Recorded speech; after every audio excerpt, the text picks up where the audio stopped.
আল্লাহ রাব্বুল আলামিনের খলিল হযরত ইব্রাহিম আলাইহিস সালাম যখন তার জাতিকে দাওয়াত দিলেন, মূর্তি পূজার বিরুদ্ধে যখন কথা বললেন, তখন নমরুদ তাকে আগুনের কুণ্ডলীর মধ্যে ফেলানোর ব্যবস্থা করল। একটা পর্যায়ে নমরুদ তার প্রাসাদের উপরে বসে ইব্রাহিমের আগুনে পুড়ে যাওয়ার দৃশ্য দেখবেন, উপভোগ করবেন। তাকে আগুনের মধ্যে যখন ফেলা দেওয়া হলো, আল্লাহ রাব্বুল আলামিন আগুনের দিকে তিনি বললেন, ইয়া নারু কুনি বারদান ওয়া সালামান আলা ইব্রাহিম। হে আগুন, তুমি আমার খলিলের জন্য, আমার বন্ধুর জন্য, আমার নবীর জন্য, আমার ইব্রাহিমের জন্য সারা শান্তিদায়ক, আরামদায়ক হয়ে যাও। আল্লাহ রাব্বুল আলামিন হযরত ইব্রাহিম আলাইহিস সালামকে নির্দিষ্ট সময় পর্যন্ত হায়াত দিয়েছিলেন। পৃথিবীর সবথেকে বড় স্বৈরশাসক রাজা এই নমরুদ চেষ্টা করেও আগুনের মধ্যে ফেলায়ও হযরত ইব্রাহিমকে হত্যা করতে পারে নাই। তার কারণ হচ্ছে হযরত ইব্রাহিম আলাইহিস সালামের মৃত্যু ওই নমরুদের অগ্নিকুণ্ডের মধ্যে লেখা ছিল না। আবার যদি আমরা দেখি হযরত ইউনূস আলাইহিস সালাম, ইউনূস আলাইহিস সালামকে আল্লাহ রাব্বুল আলামিন নিনওয়া নামে একটি জনপদের কাছে পাঠিয়ে দিলেন।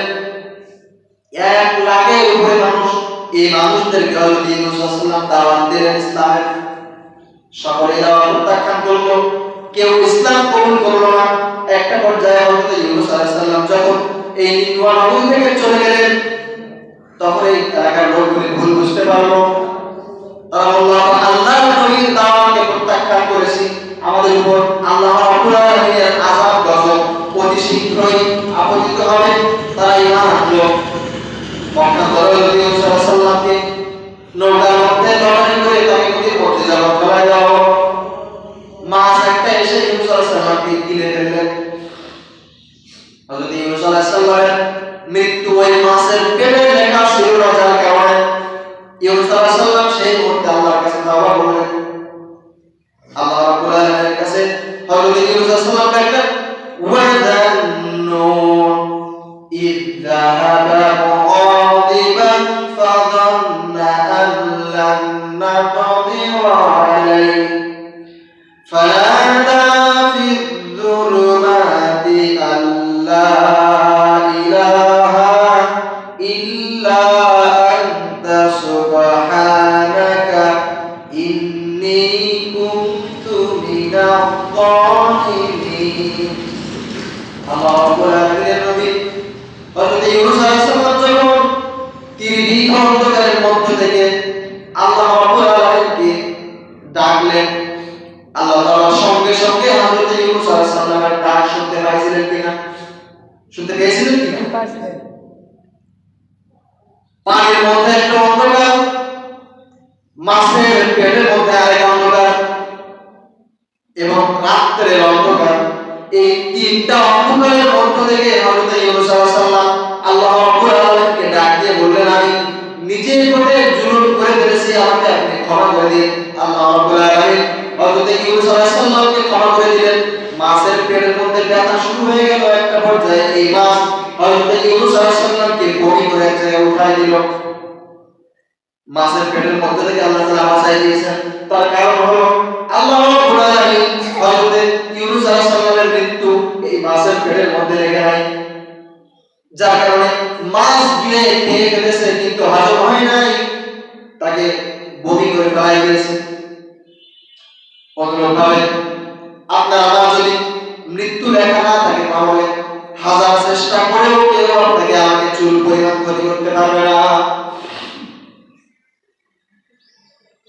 20 শতাব্দীর একজন শ্রেষ্ঠ মুজাদ্দিদ সৈয়দ আবুল আলা মাওদুদী রাহমাহুল্লাহ কাদিয়ানীদের বিরুদ্ধে কথা বলার কারণে, তাদের বিরুদ্ধে লেখালেখি করার কারণে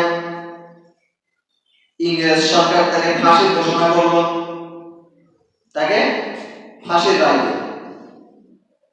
এই মতে বোঝাই তিনি একটা কথা বলেছিলেন, সেই কথাটা হলো মৃত্যুর ফয়সালা এই জমিনের মধ্যে হয় না, মৃত্যুর ফয়সালা হয় আসমানের উপরে আরশে আজিমে যিনি বসে আছেন সেই মহান আল্লাহ রাব্বুল আলামিনের কাছে।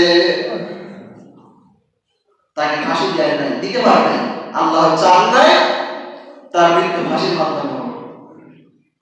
আপনারা যদি এবার দেখেন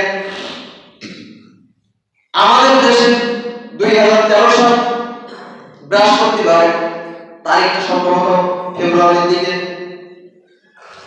বৃহস্পতিবার দুপুর 2টার দিকে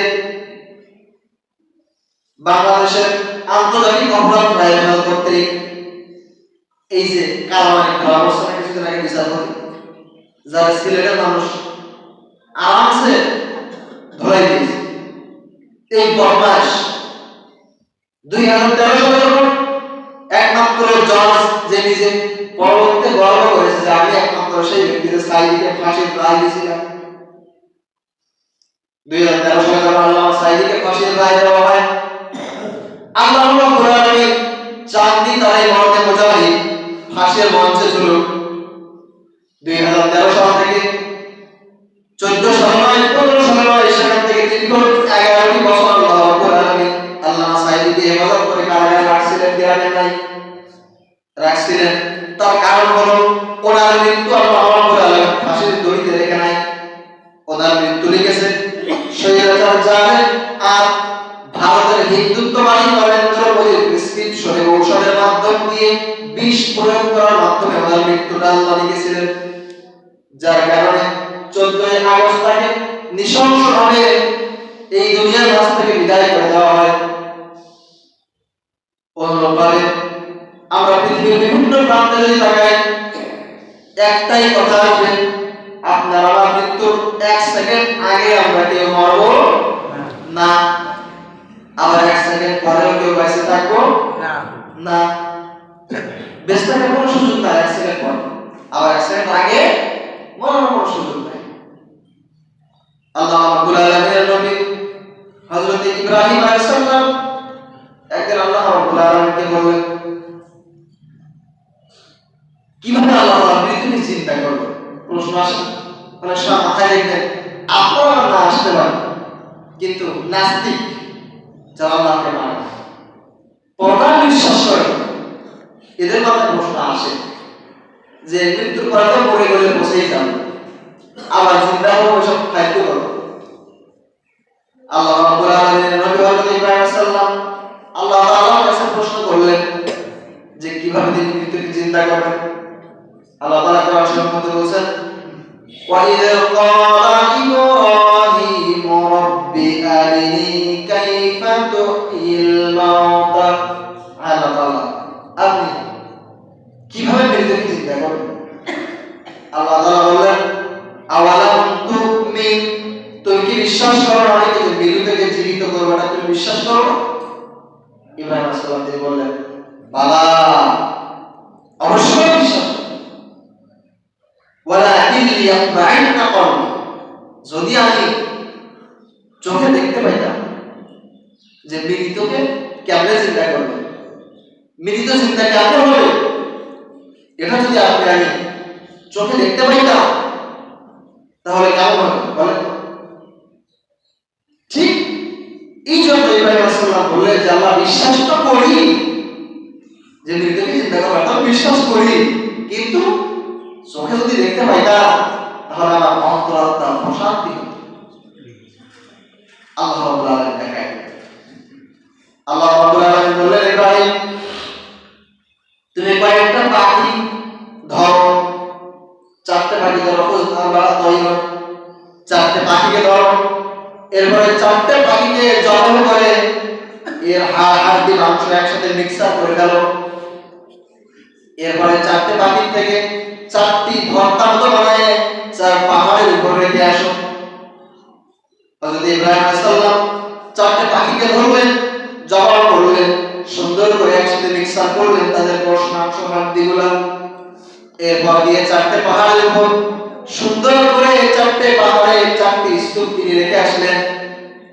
আল্লাহ রাব্বুল আলামিন হযরত ইব্রাহিম আলাইহিস সালামকে বলেছেন, ইব্রাহিম এবার তুমি ওই চারটে পাখির এক এক করে নাম ধরে ধরে ডাক দাও। হযরত ইব্রাহিম আলাইহিস সালাম এই চারটি পাখির নাম ধরে যখন ডাক দিলেন, নাম ধরে ডাক দিতে দেরি কিন্তু আল্লাহ তাআলার হুকুমে এই চারটে পাখি মৃত থেকে জিন্দা হয়ে ইব্রাহিমের কাছে চলে আসতে দেরি হলো না।